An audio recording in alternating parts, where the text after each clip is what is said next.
Hey guys, Tracy here, Kansas Garden Guys, Summer Pick Farms. How are you guys doing today? Well, everything tomatoes.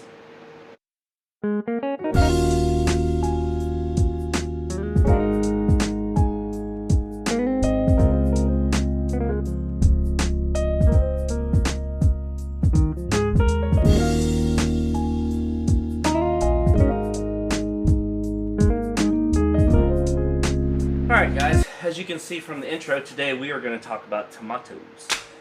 See, we've got a lot of these up potted. Just waiting for this colder weather at night to go away. We have days. It's dreary now. The last couple days it's been raining, but the week before that it's been sunny, beautiful. But the weather is tipped into the high 30s at night. So can't really try to harden these guys off yet and put these guys in the high tunnel because I'm afraid they are not going to make it. So there may be a chance about the second week of April, I may be putting some of these in the ground. I can sacrifice some of these for a row or two in the high tunnel and then just cover them with frost blanket at night to see if they will survive. And if they'll do that, then hey, I'm going to plant that high tunnel out. But anyway, we are going to do some tomato up pots. Got some super beefsteaks here, as you guys can see. They are growing really, really well.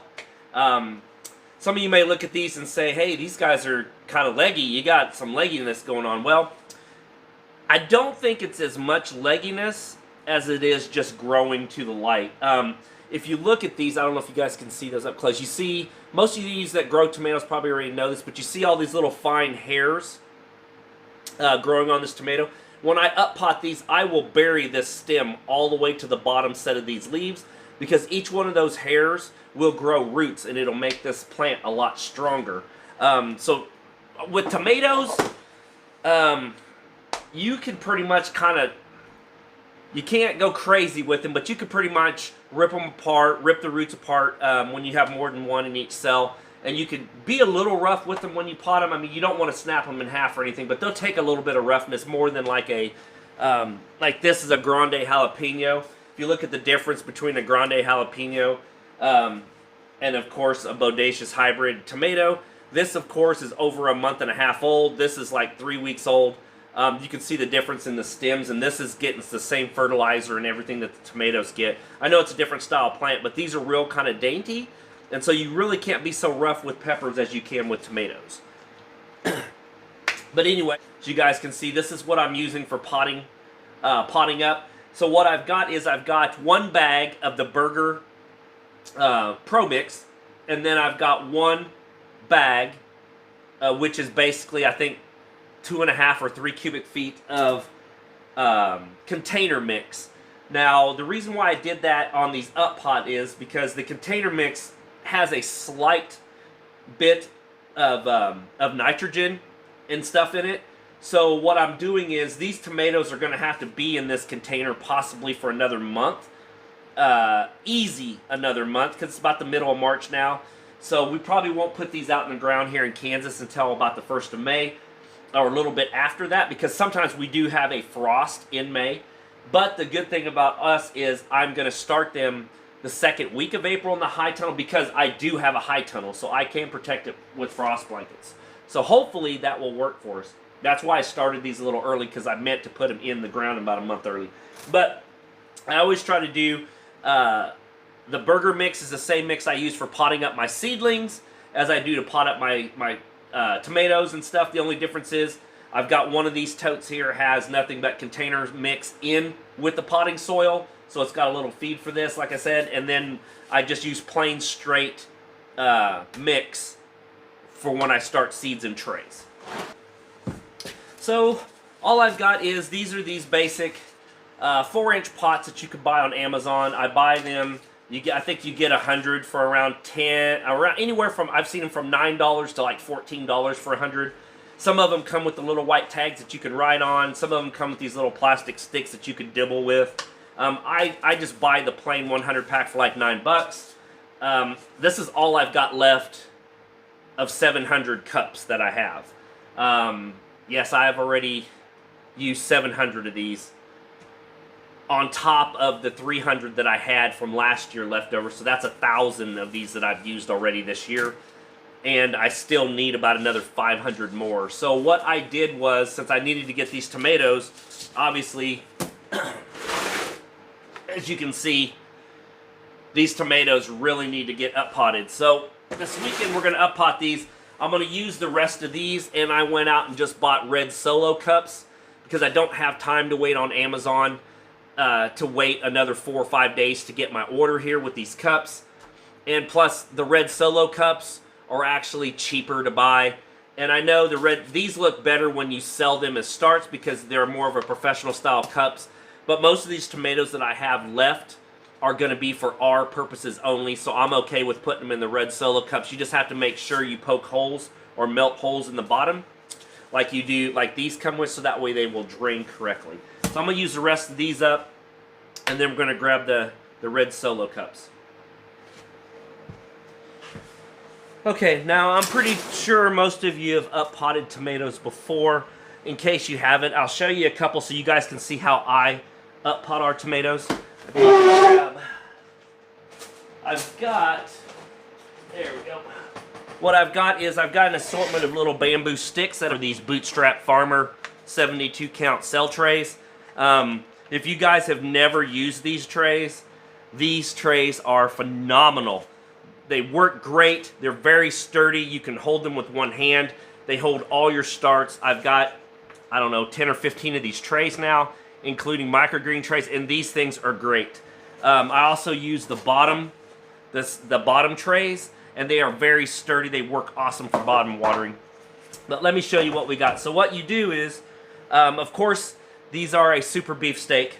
So I will write on the cup. Usually what I'll do is, just like I did these, I'll write super beef steak on it so that way everybody knows what kind of tomatoes they are. I will just take my little stick and I will poke me out one start, as you can see. And you can see I can hold that by the stem, so that tells you right there that is the perfect transplant to use. When you can barely pull it by the stick and it stays together, you can see the roots are very good shape.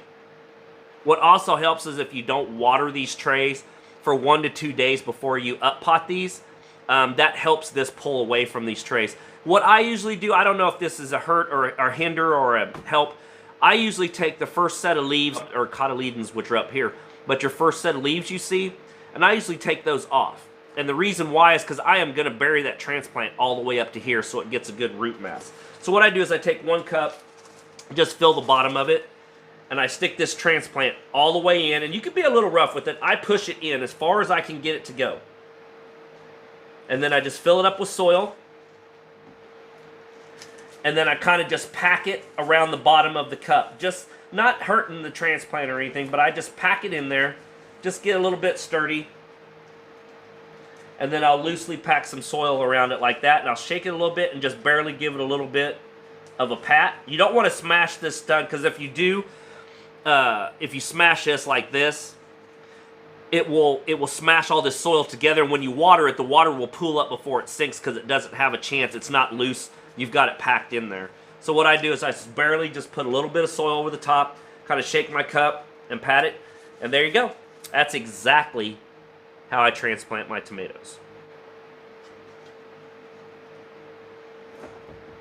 Once again, guys, as you can see, it's a good transplant. Just put it in the bottom of your cup.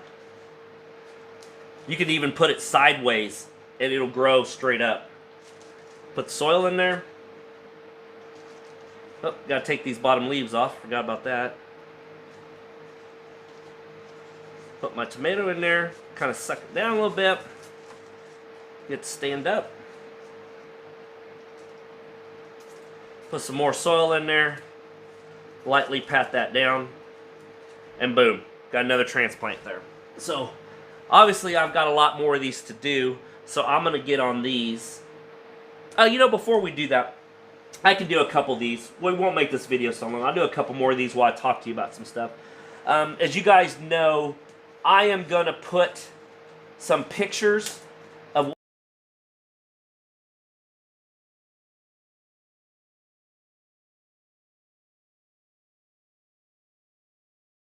of what I've been doing the last couple weeks. If you remember, if you watch my videos, you know that I have been working on a high tunnel, and just contract me instead of paying someone to come do it. I would just do it for them, and of course, I I said yes.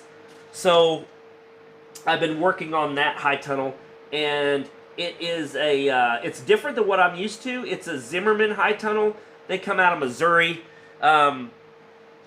They are a complete turnkey kit. You buy them completely turnkey, and then you put them together.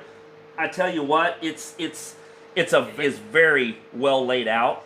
The cost, to me, the cost is pretty extensive for what you get out of it. But you also get a very high-end tunnel. But it's something different. It's not your usual high tunnel like what I have out here.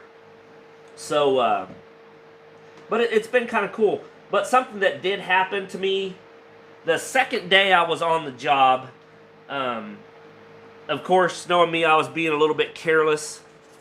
And if you guys have seen my Bootstrap Farmer DIY high tunnel kit, you know when you pound those can't get these cups out. When you pound those ground stakes into the ground, you have a driver that weighs a little over a pound.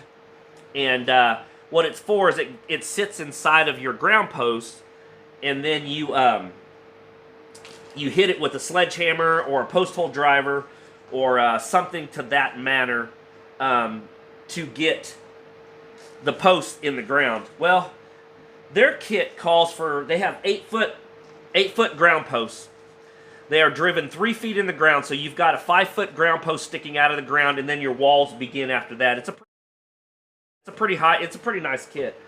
But that driver that comes with the kit, their driver, since it was a bigger poles than mine, that driver was almost 1.5 pounds. I had it at the top of the pole, and I wasn't paying attention. I stuck it in the top of the pole like an idiot, and then I decided to take the pole out of the hole because we were going to concrete the corners in. So I jerked up on the pole really fast, wasn't paying attention. That driver came out of the pole and hit me in the top of the head from 8 foot. Split my head open. Had blood running all over my neck, all down my head. Luckily, I had a stocking cap on. I did not have a heavy cap, but I had a stocking cap on. So it kind of helped with it, but it split my head wide open. Just something when you guys are out working in the garden and you do stuff a lot. I know safety's not something a lot of people talk about in the garden because it's just garden. Why would you talk about safety? You know, there's a lot of stuff that goes into that. A lot of tripping hazards, stuff like that. Just working on high tunnel kits and not paying attention to what I was doing or forgetting what I was doing. Got in a hurry. Tried to get ahead of myself. Luckily, their daughter-in-law lives right next door, the farm next door, and she is an ER nurse. So she wasn't working that day, so she came over and got me all cleaned up. So I chose not to do stitches. I don't do very well with blood in doctor's offices and stuff like that. So, of course, I didn't go. My wife kind of chewed me out for not going, but I didn't go. But not everybody has an ER doctor next door, so make sure you guys are careful this year in your garden. I know everybody's been kind of stuck in the house with this corona and kind of not getting back into their lives and stuff. And now this spring, everything's kind of dying down a little bit. People are getting vaccinated. People are wearing masks. Of course, the curve has went way down now. And so things are starting to open back up. Around here, stuff never really closed. But I know in some parts of the country, some of you guys aren't from Kansas. So some parts of the country, you know, you guys were on lockdown or may still even be on lockdown. Luckily, we have not been here. Nothing's really changed here besides wearing a mask. But just kind of watch what you're doing. A lot of people are going to be tilling. A lot of people are going to have their children out in the garden tilling and stuff like that. Just kind of keep an eye on stuff. I mean, just, you know, I'm not trying to be a safety advocate or anything for the garden. I'm just trying to keep you guys safe. Just something to think about, you know. Usually I don't think about that. I just kind of just go right into it, and it caught up with me this time. Almost, like I said, almost caused me an ER trip. So just something to think about. But anyway, guys, that's pretty much all we've got going on here is just up potting tomatoes. We've got all the peppers up pot. Well, I've got some tombstones and stuff I'm still growing. I'm trying to get another batch of Carolina Reapers and some tombstone going. But anyway, our first market in our little town here is going to be the first weekend of April. So we are bringing starts to the market. So that's why we have so many of these. And you guys haven't even seen the other table. I think we've got 800 tomato plants now in trays and potted up. I've got tomatoes all over the place. And then I think we have 600 some peppers. And then I'm going to try to get possibly some cucumbers and stuff going, but I think it's a little early for that still around here, so I may wait a couple farmers markets before I bring those. But anyway, guys, I'm sure, I almost completely forgot. I want to say thank you to all of our new subscribers. If you guys have not checked, we are now over 500 subscribers finally. It seems like it's taken forever to get there. I would love to get to the 1,000 mark before summer, and I'm hoping when I get there, I'm going to have some type of garden giveaway. I don't know if it's going to be... it depends if I can get some sponsors on board for some giveaway stuff. If not, I'll come up with something for a giveaway, but it will well be worth your time. So that's coming. If we can get to 1,000 subscribers, so if you guys can help me do that by sharing, it's a journey that we're all going through here, and I want you guys to follow me along on me and my wife's journey as we start our market farm and try to get this thing off the ground. But anyway, guys, good things coming. We've got some special stuff that's going to be coming in the next 2 or 3 weeks, so I'm going to get some video. I'm not going to leak that out yet, but I may be able to get a special guest on here to do a video with us and talk about some business. But anyway, guys, make sure you like the video. Make sure you subscribe to the video, and if you know anybody that would be interested in gardening content, hit them on us. See if they'd be interested in subscribing. And thank you guys so much for helping us hit 500. I'll talk to you guys next week. Bye.